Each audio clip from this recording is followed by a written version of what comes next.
Sometimes we face moments that change our lives forever. They transform you from your very DNA. You're never the same person. You can't be. In the May of 2018, I decided to get a tattoo that took my life away from me. It made me die every day for the next 2 years. I'm trying to survive. But here I am in front of you all, happy and alive. I guess to tell you that it is not what happens to you, my friend. It is how you react to it.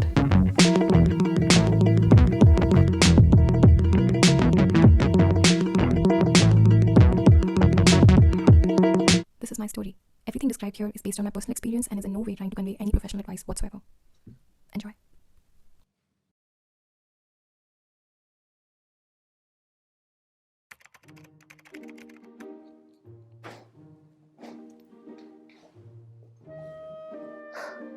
I was on my way back home that day, completely sober.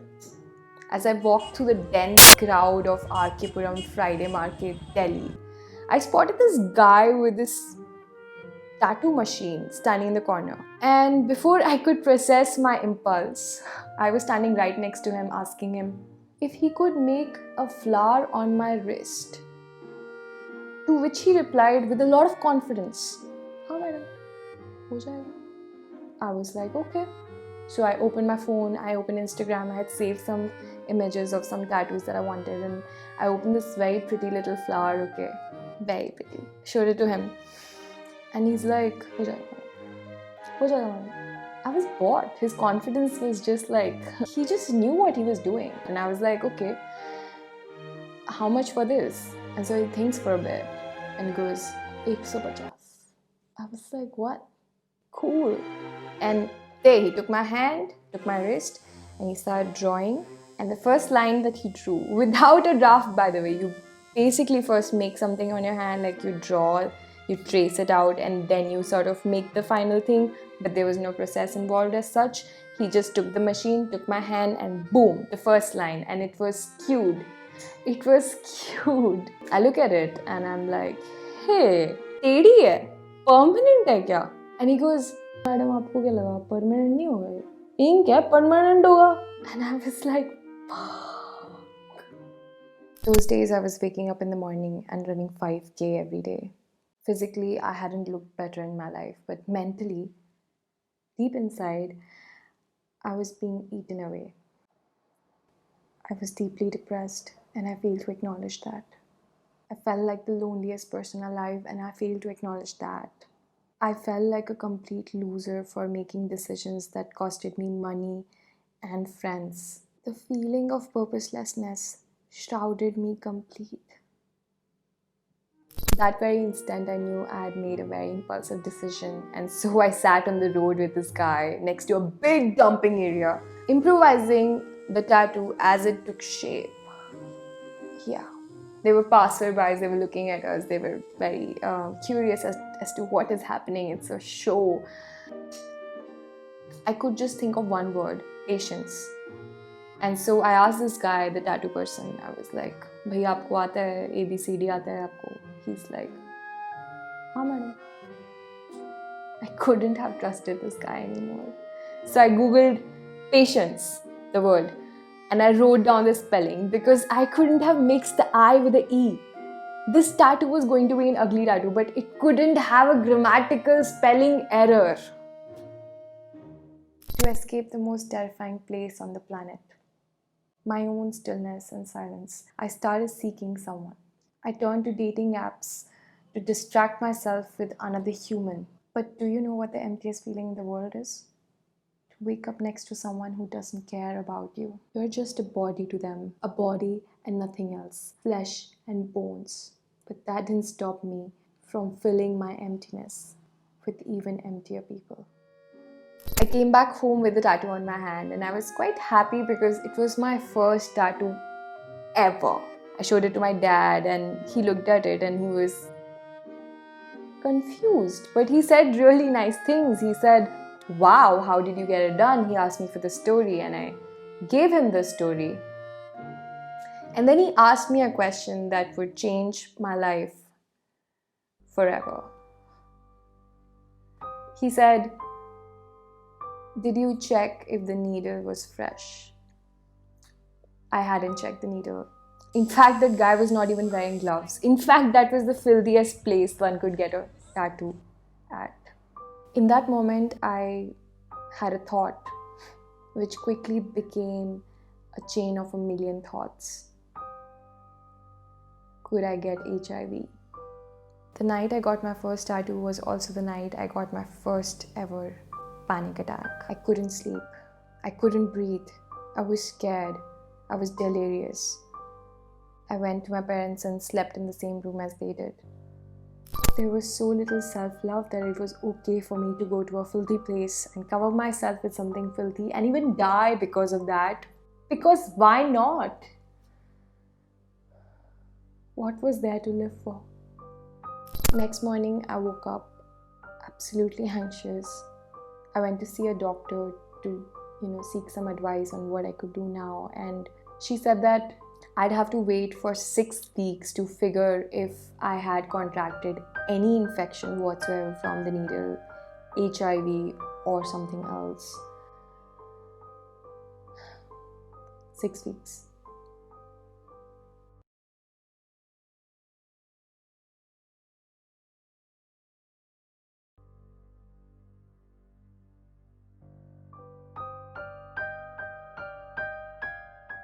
In those 6 weeks, I had multiple panic attacks. I was trying to escape and not face my fear. The deepest fear known to mankind. The fear of not existing. The fear of death.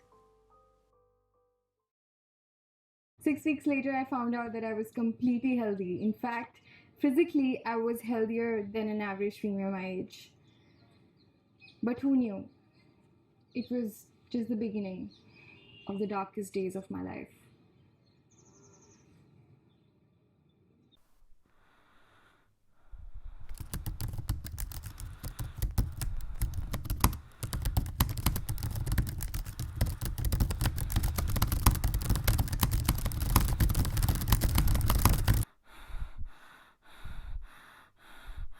My breathing had become really shallow. I couldn't breathe all the way through. I had developed very severe health anxiety, also called hypochondria. I didn't realize that that meant multiple hospital visits in the next 2 years and the worst kind of life where nothing seems worthwhile doing because you are dying anyway. The hospital was like a second home to me. I knew every corner in that place, every lab test, every department, every lounge area, you name it, I knew it. I was like that girl you ask for directions when you're in a hospital. I was there every week, twice or maybe thrice. For every little pain, every tiny sensation, because somehow All of that meant death. Most of the times the tests would come out, the results would come out, and the doctors would go, you are fine. But my hypochondriac brain just wouldn't believe it. There had to be something wrong with me. There had to be a problem. There had to be a disease. I had to be dying. Nobody could change that. Nobody could relate with me. The center of my world was unfathomable by others. I guess only a hypochondriac brain can understand another one. Or maybe somebody who had studied it. And so I went to see somebody who had studied it. Because for once I just wanted to Have someone tell me that my mind wasn't actually making all of this up. A psychotherapist. I went to them, I told them my entire story, and then in this very non-human robotic demeanor, he handed over some pills to me. No talk, just like, here are the pills and knock yourself out. I didn't want pills. I wanted somebody to understand me. I stared at the pills for one entire day and then I decided that I won't take them, so I threw them away. I had an instinct that I could help my body produce serotonin and find support. A voice within me said that I could do it myself.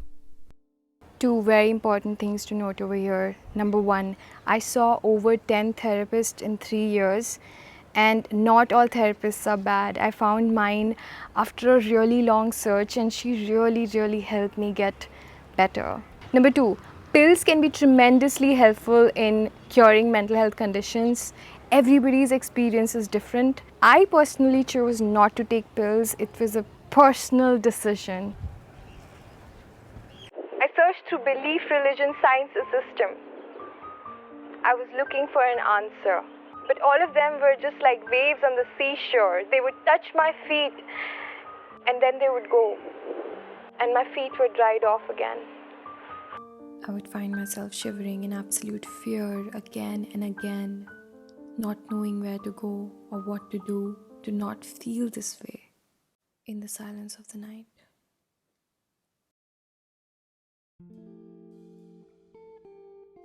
And so one day I decided to quit everything and travel. But unlike the world around me, I was going to travel inwards. Because A, I didn't have a lot of money, and B, no matter where I went, the emptiness in my heart went with me. And no matter how beautiful the sight in front of me was, the fear of death wouldn't leave me alone. And probably the only thing that's worse than death is living in the fear of it. In fact, death must be peaceful.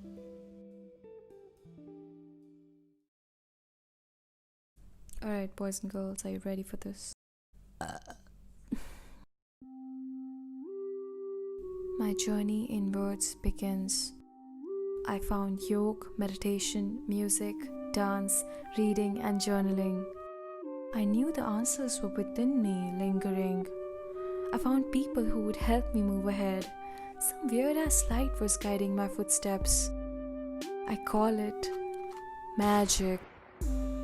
I found so much in that solitude, but mind you, it was not easy. None of that was easy. The journey inwards is the most difficult one, and you don't get paid for it. You don't get paid to become a higher version of yourself. There's no incentive in it. Until you see there is. As you dig deep, you'd find a lot of loneliness, and sometimes the anxiety would become scary. You'd die a million deaths alone in your room with no one to listen to your silent screams. You will go back to repeating old patterns and coming back and going back and coming back and going back and forth. You will lose your mind. It is going to be so lonely and quiet on some days that the buzzing sound of the universe is all you will hear, and so you think you're dying. You'd find yourself in a hospital in front of a doctor asking, "What is this goddamn thing?" But nobody would understand. Until one day, your friend will tell you that she hears it too. And it's okay. You can cry. You will lose friends. So many friends. So many of them would leave without saying goodbye. But babe, you will rise. As you dig deep, you will discover parts of you had never known. You'd wake up to what was left unseen in the bigger scheme of things. You will notice the sadness in your friend's voice and your father's laughter. You'll watch your desires diminish. Suddenly you'll have a lot of money, but your cart is going to be empty. So you'll give and give and give, and the universe is so kind that it'll give you even more so that you could give even more. As you dig deep, you'll watch your emotions pass in front of your eyes like the river flowing as you stand still on the bank. You will find love for nature, and you'll see yourself as a part of it and not separate. You would disconnect to feel more connected than ever before. You will be able to see how much hatred there is in the world. You will be able to cry and feel the melancholy around you and empathize, really empathize. You will create the most honest piece of art that you've ever created while listening to Shop plays happy tunes, and you'll be able to feel his loneliness running through your body for the first time ever. You will be experiencing magic for the first time ever. As you dig deep, you will learn to live alongside fear. You'll bring a balance between the two extremes, one that cannot change and the other that cannot commit. You will discover that one of the greatest mysteries of existence is that the only true sense of purpose in life comes from the impulse to serve others, and in giving 100% of yourself to every moment, to now. Anxiety, depression, and all the rock bottoms that you will witness will make you grow closer to your own self. They're going to be the gateway of your evolution. Only when you have seen the darkness can you appreciate the light. The tattoo saved my life.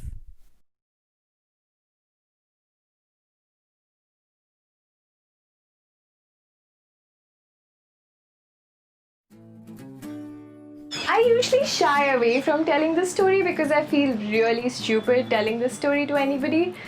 But I let myself be vulnerable to you, dear stranger, and I'm hoping that you'll be vulnerable with me and let me know your stupid story in the comments below. Let's just let our guards down, and we all make mistakes, we all do stupid things, and that's just what makes us us, I guess. I don't know. I wouldn't know. Thank you for being a part of this journey with me. I have a goal of reaching 1,000,000 subscribers by 2nd September 2021 because I deserve 1,000,000 subscribers right here. Damn, girl. I will see you soon. Until next time, please go get some water. Water, water, water, water, water. I'll get some water actually. I will see you next time. Bye.